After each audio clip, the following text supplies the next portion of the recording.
other holiday more symbolic of American patriotism than the 4th of July. But today it's being celebrated as other symbols of this nation's past are toppling down. We're seeing the removal of Confederate statues by both protesters and by state leadership. Mississippi stripping the Confederate symbol from its flag, and even that statue outside New York's famed Natural Museum of History, you know, the statue of Theodore Roosevelt on horseback, flanked by an indigenous man and an African man. Yeah, that's coming down too. Which may explain why Donald Trump chose the most grandiose symbol of U.S. imperialism on earth to usher in a very on-brand star-spangled spectacle.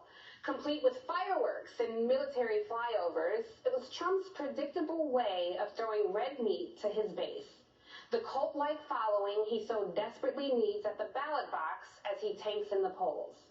But let's talk some truth here. Mount Rushmore isn't exactly the innocent ode to our founding fathers as described in our textbooks, and it's high time we disrupt that false narrative that far too many people believe. The landmark famously or infamously depicts 4 of our America's celebrated presidents on granite slope over the Black Hills of South Dakota. But what's missing from those glossy brochures is that George Washington and Thomas Jefferson enslaved Black people. And Abraham Lincoln, although he signed the Emancipation Proclamation, also approved the largest mass execution in U.S. history, the hanging of 38 Dakota Indians. And Teddy Roosevelt once wrote, quote, "I don't go so as far to think that the only good Indians are dead Indians, but I believe 9 out of 10 are." These are the 4 men who are immortalized on a tourist trap that erases indigenous history. Their faces chiseled by the sculptor Gutzon Borglum, who was intensely entangled in the politics of the KKK, attending Klan rallies, and even serving on a few Klan committees.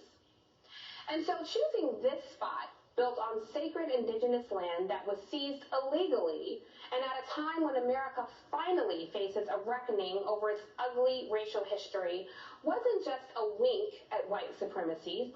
This was a rallying call. And so here we are, celebrating the birth of a nation, independence for white men, at a site described by one Native American activist as, quote, a symbol of white supremacy.